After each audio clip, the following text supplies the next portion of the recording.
down, everyone, where I dig through the news and weed out all the nonsense so you guys don't have to. 30 minutes or less. Why? Because anything longer than that's probably just BS, anyways. Today is June 11th, 2026. It's Thursday, getting towards the end of the week, you guys. Well, for anyone it matters to. Anyone working a 9 to 5, Monday to Friday. So today is 18 degrees Celsius. That's 64.4 degrees Fahrenheit to you guys down in the States. And let's start off with some birthdays today. Today in 1572, playwright and poet Benjamin Jonson. He passed in 1637 at the age of 56. Or sorry, at the age of 65. Wow, my dyslexia is kicking in there. uh, he was known for some plays. Every Man in His Honor or in His Humor. It was a comedy play in 1598, quite popular back then. And then also known for the play The Alchemist in 1605. So yeah, guys, go check that out.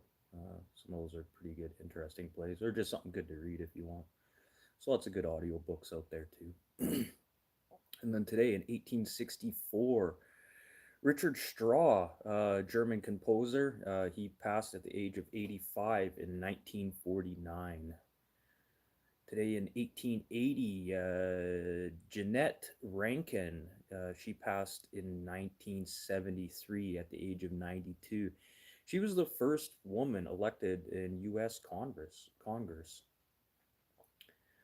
Today in 1910, Jacques Cousteau, he passed in 1997 at the age of 87.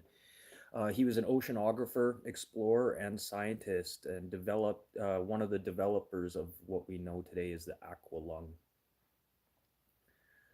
And today, in 1945, Canadian slash American children's author Robert Munsch is 81 years old today. You guys don't know who Robert Munsch is.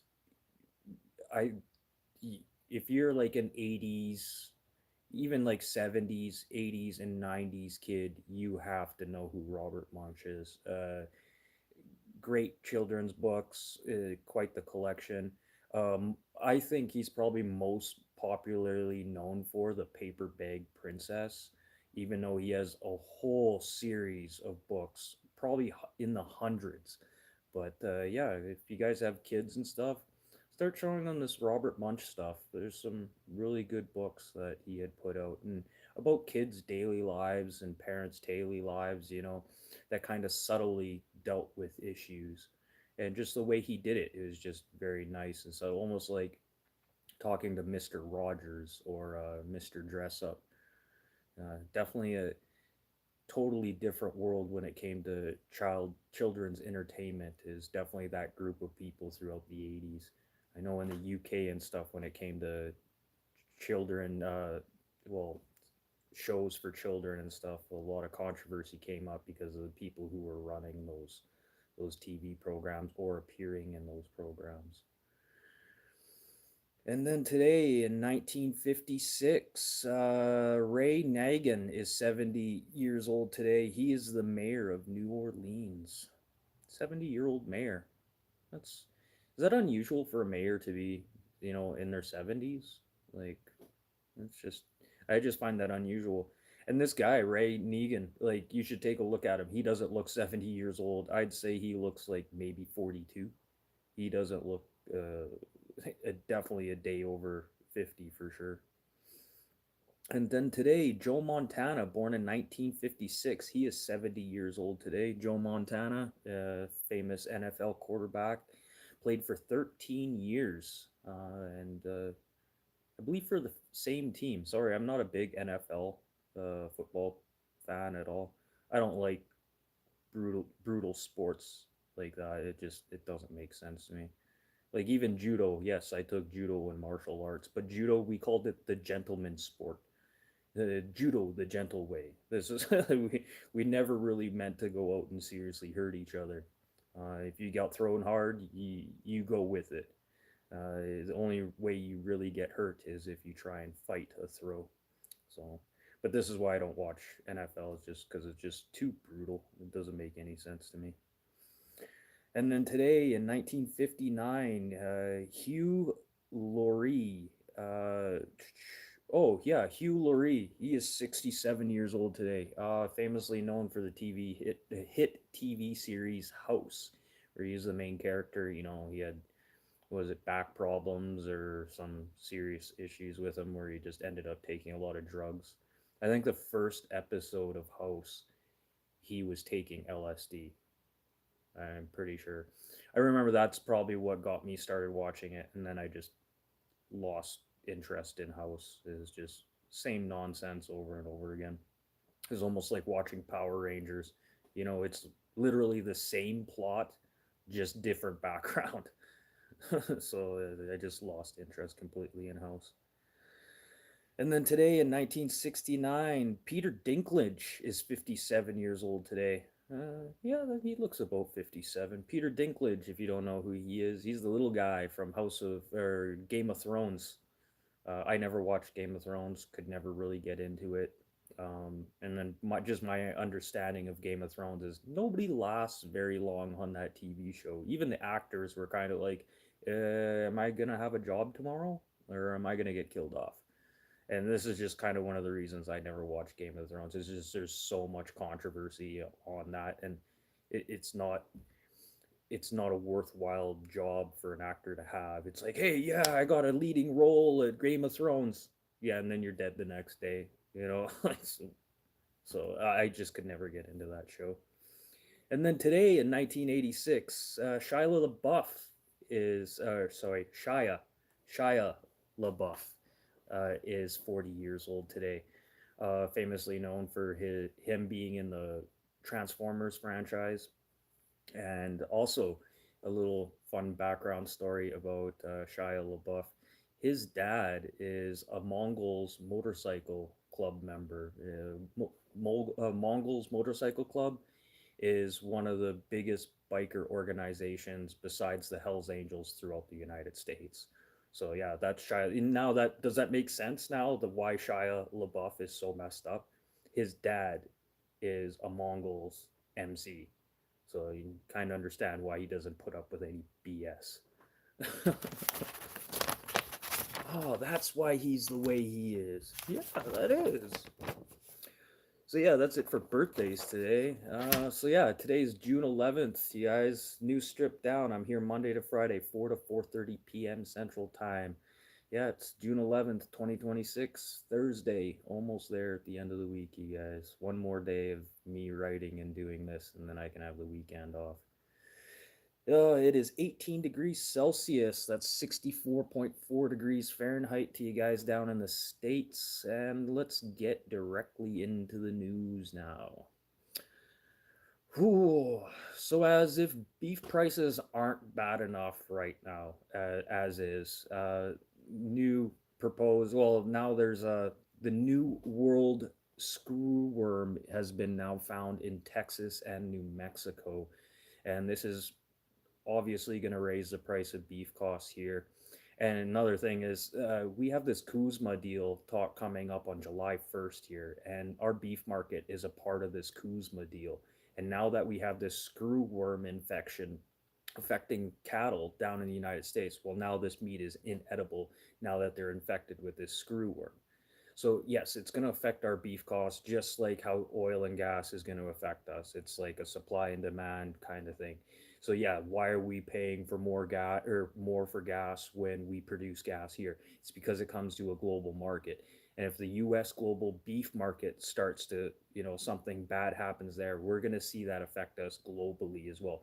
Probably more so in Canada and Mexico than what we're going to see in other countries. I know like China and India are going to start putting major restrictions on American beef. So it could be good for Canada to do this. But we're still coming into this Kuzma deal on July 1st here. And like I said yesterday, Trump said yesterday morning, it's not happening. It's not happening. But we don't have any word if it's going to be a revised like issue a revised agreement or we're going to change something. Well, obviously some things we're going to get changed, but We still don't know what is going to happen here, and really if there's even going to be a point to going to this meeting. And I'll get into that a little bit more because things are getting really heated now coming up to July 1st between Canada and the United States. And it's getting really heated. Like I said this from the beginning of the month, you could already start to see the fire building, and it's just building. Hey, Tolga. So yeah, and then back to the screwworm and the cattle industry here in the United States, well, down in the United States. Okay, so we have this screwworm. So there's some conspiracy talk and some misinformation that's happening about this screwworm. Okay, yes, they're saying that, the United States genetically modified these screwworms to get rid of something. No, that is incorrect. What they had done is they had taken the basic house fly and treated it so it would make the male flies sterile. So then the sterile male black flies would mate with the females, and they turn out to not have other flies, thus getting rid of the screwworm. And this was done in the 1960s, this plant. Okay, so this has been going around. And then the screwworm was actually fully eradicated in the United States, and not until 1982. So from 1960 to 1982, they were releasing these black flies, these sterile black flies. They weren't affecting the screwworms, as people are saying that, oh, the US government is modifying these screwworms. It wasn't the screwworms, it was the flies that were not impregnating the females, reducing the fly population that is more accustomed to having the screw worm a part of it.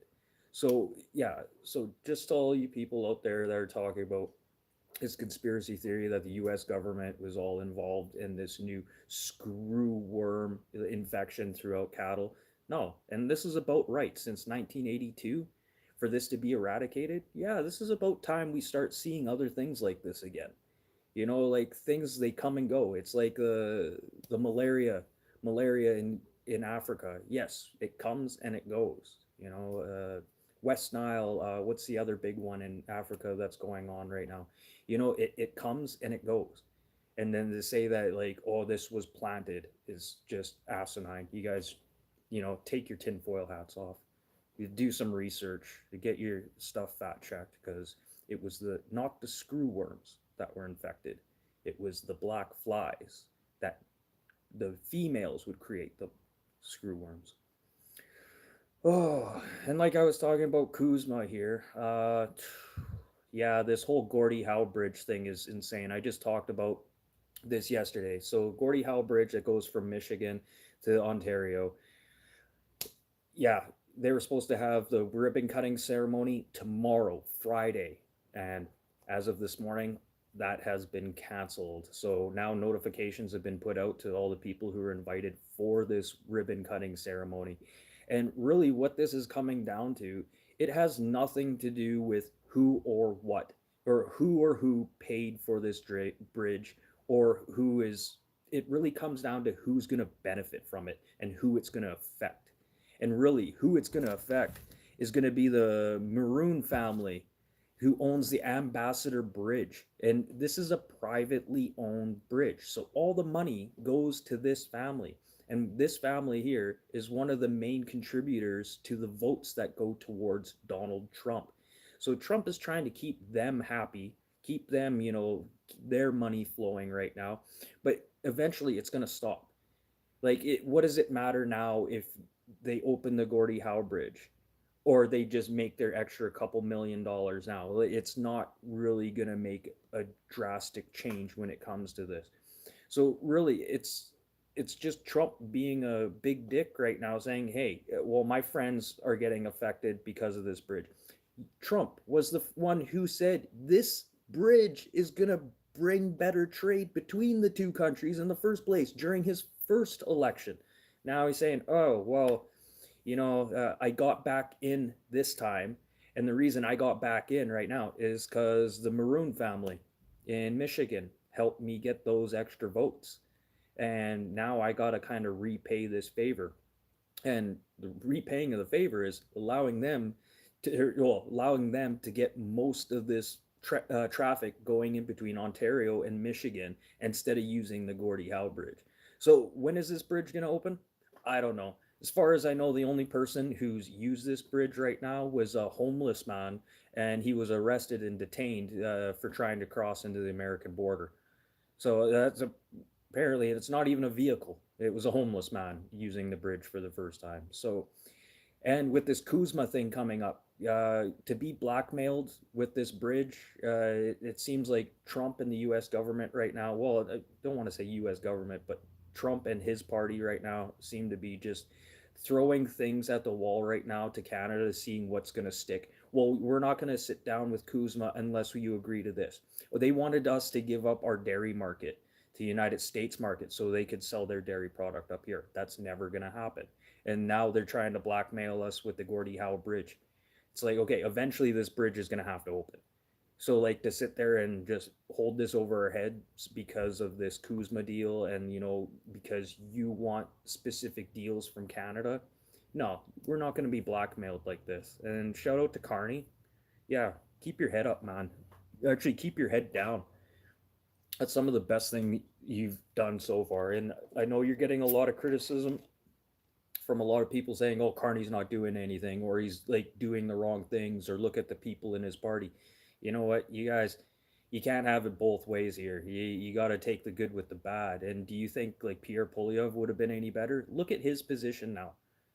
Like he's in no better position right now than he is. Right now he's just sitting there mudslinging because that's the only thing he can do right now until the next election. So he has like next 2 to 3 years to be sitting there with, sitting on his hands, just sitting there things about talking, thinking of things to, come up about the liberal government and bringing up problems, in previous liberal governments, and then blaming the present liberal government for previous problems. Like, this is the thing with a party. They have the opportunity to make changes. And yeah, they're starting to make changes and they're getting flack for it. It just doesn't make any sense. Oh, and some yeah, some fun news.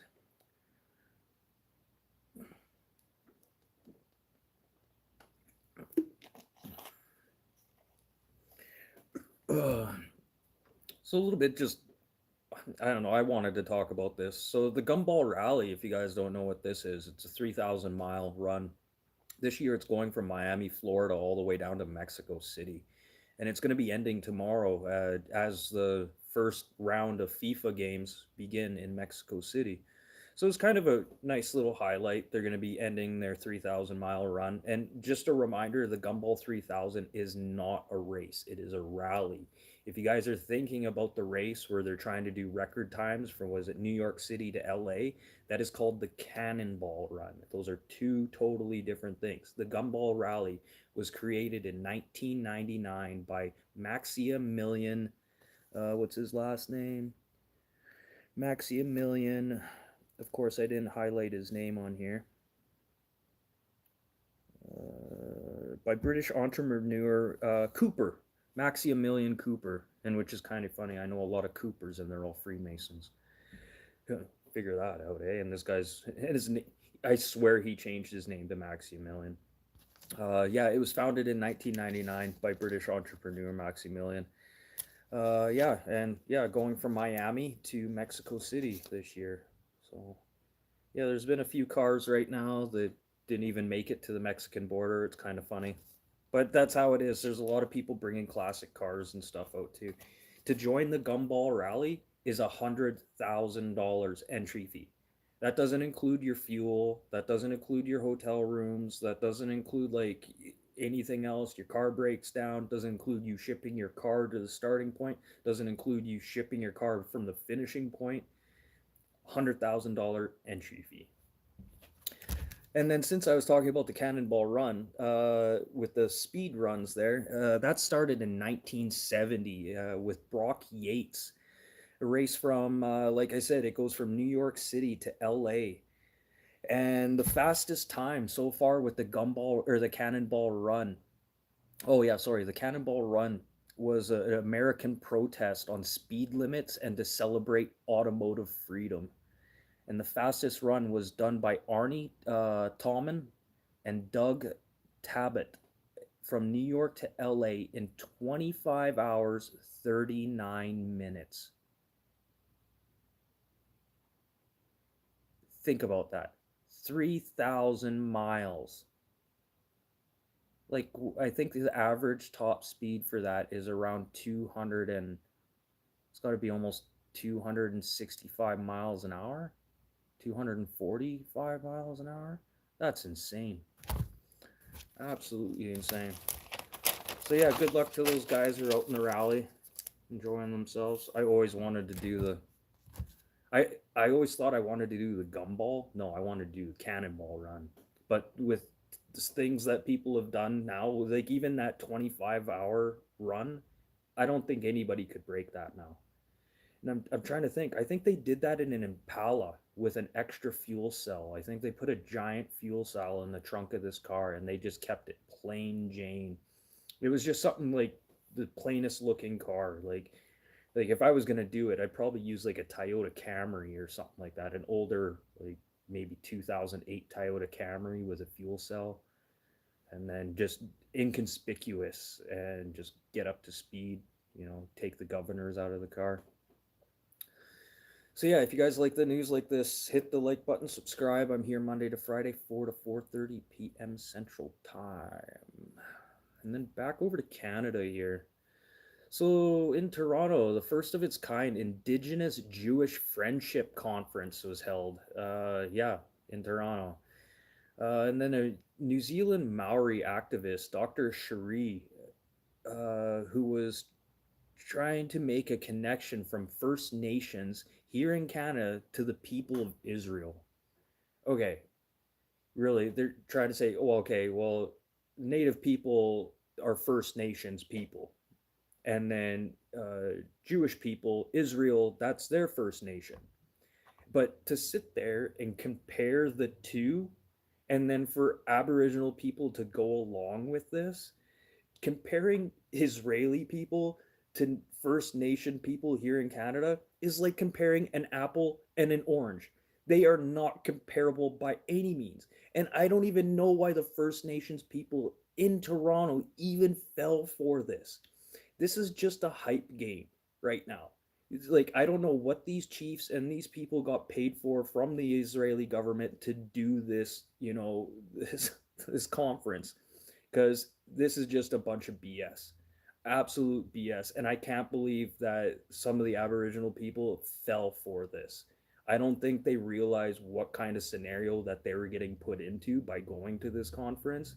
But to sit there and compare Israel and the people in Canada who are First Nations people is so ignorant on so multiple different fronts. This is like if you were an Albert, or if you're an Albertan and you signed a petition to separate from Canada, and then the next day you go get your treaty card from the First Nations. That's exactly the same way.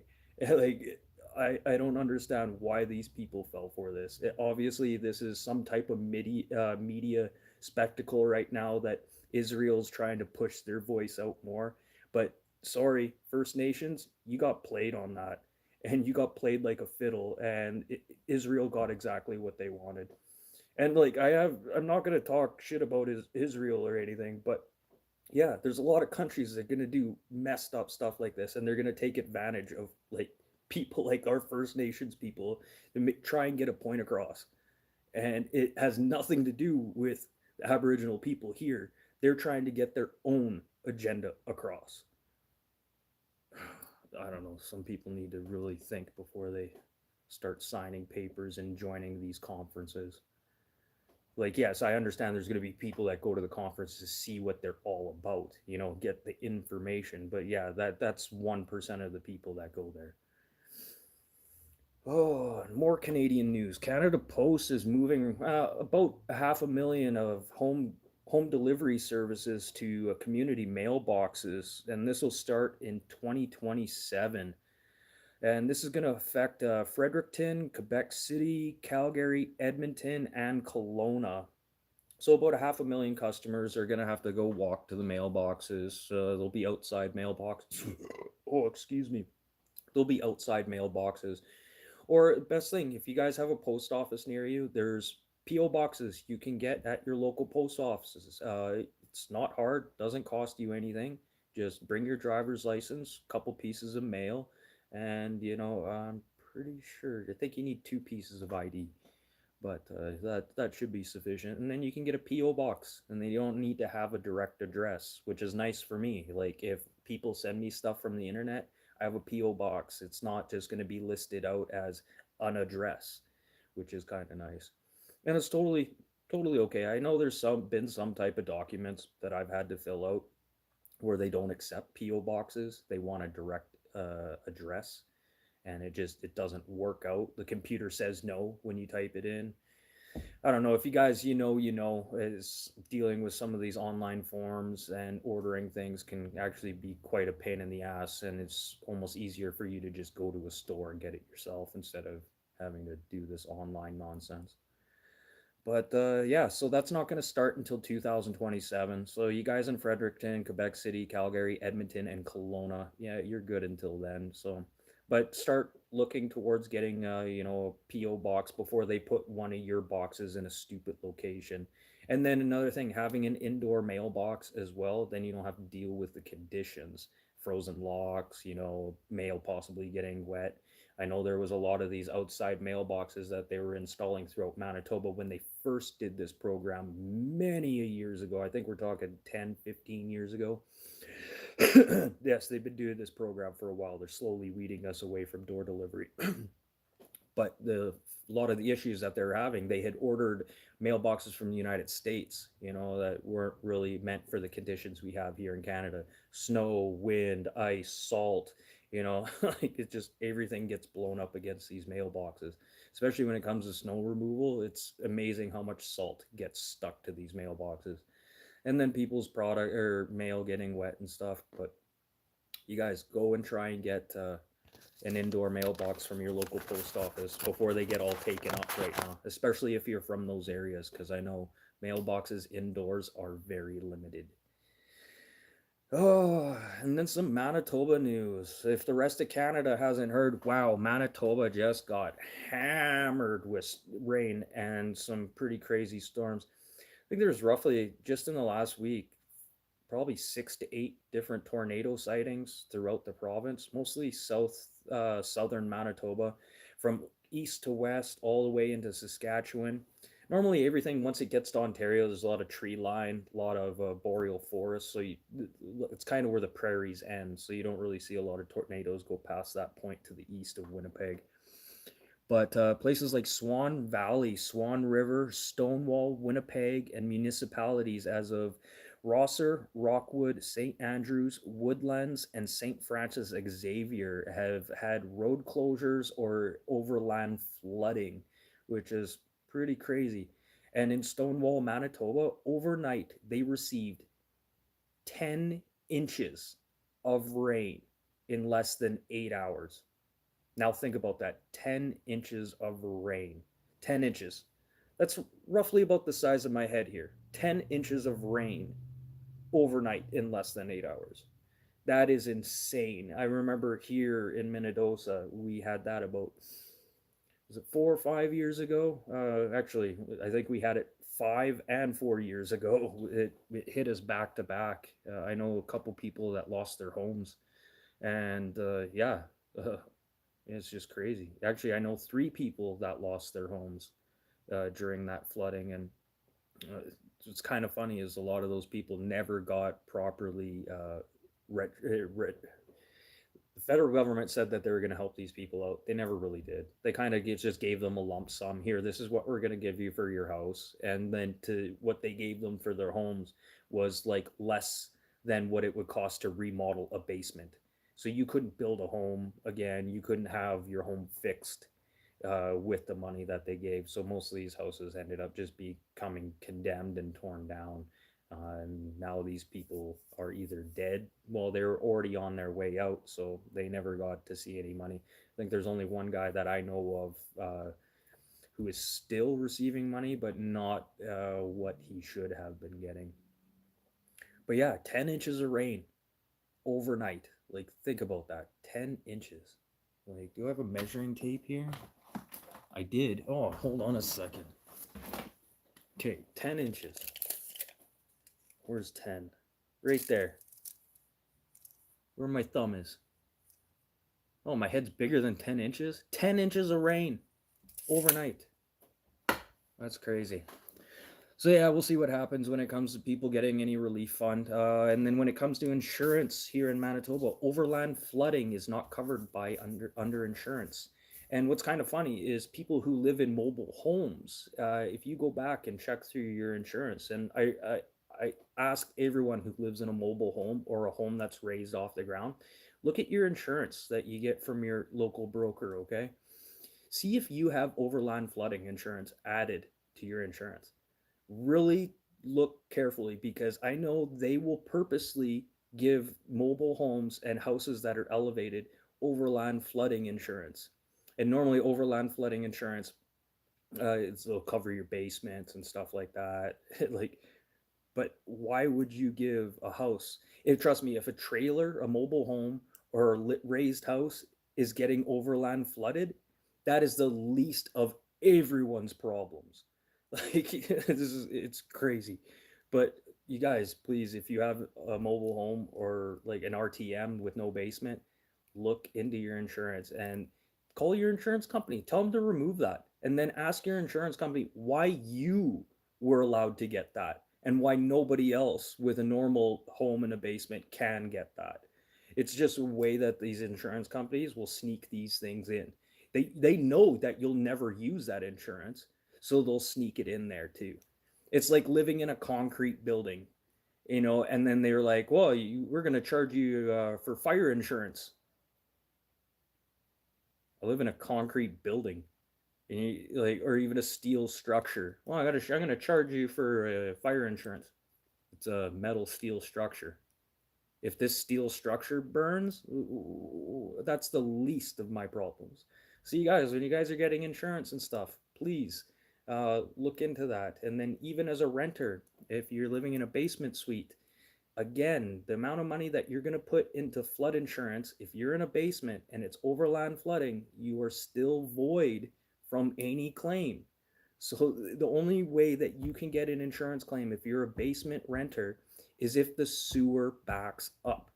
So if your basement does flood, I suggest going and grabbing a jackhammer and finding the closest sewer pipe in your basement and jackhammering that thing up and get as much sewage as you can into that basement if you want to get any insurance. So yeah, it's a lose-lose situation. And why would any basement renter have any type of insurance? The only insurance that you're going to want to have is theft and fire.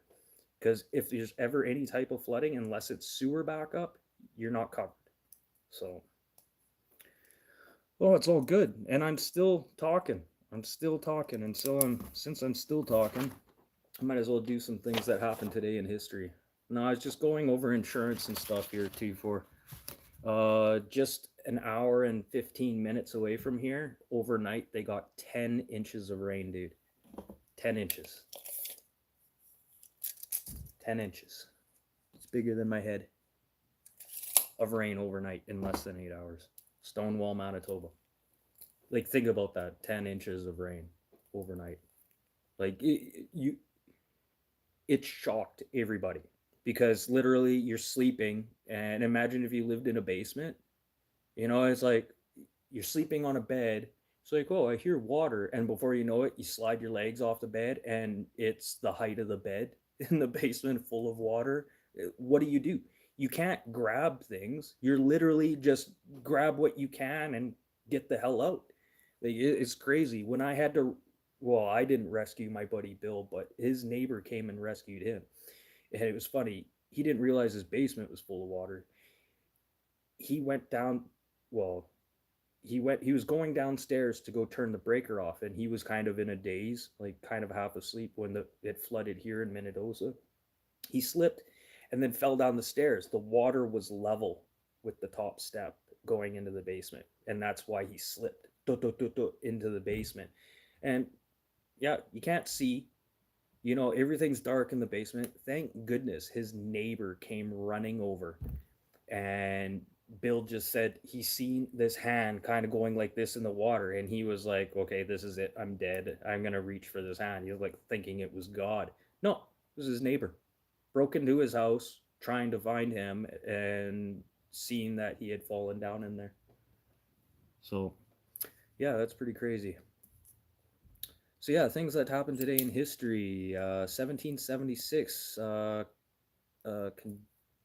Congress appoints the committee to draft the first Declaration of Independence.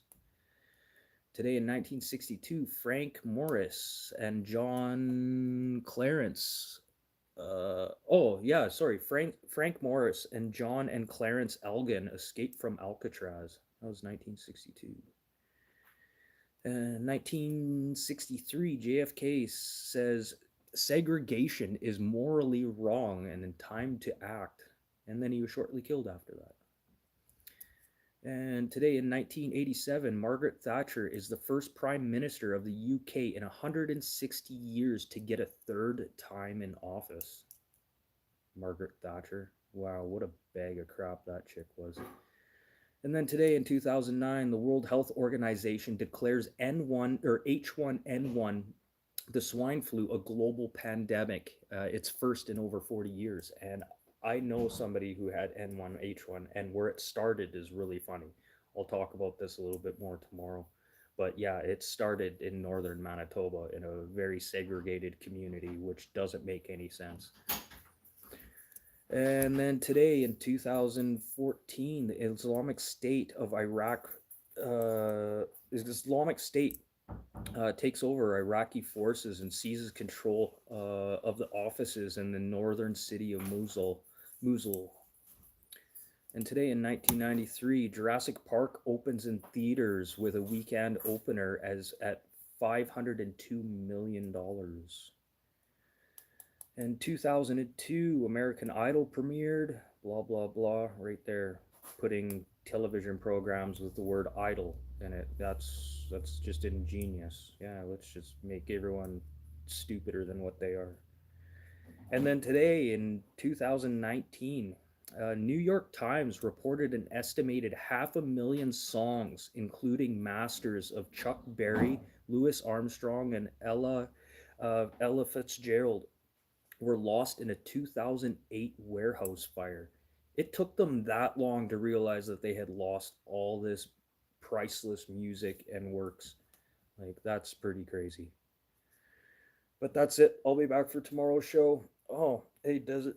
Outlaw. Oh, but I'll be back tomorrow for tomorrow's show, Monday to Friday, 4 to 4:30 p.m. Central Time. Don't forget to hit the like button, subscribe, and I will see you guys for tomorrow's show. And yeah, you guys have a good night and enjoy the weather. It's nice. It's windy as hell here, and possible more storms coming. So, but 10 inches of rain overnight. Think about that. 10 inches. That was only an hour away from here. Mind-boggling. Just crazy. But anyways, peace out, you guys, and I'll see you all tomorrow.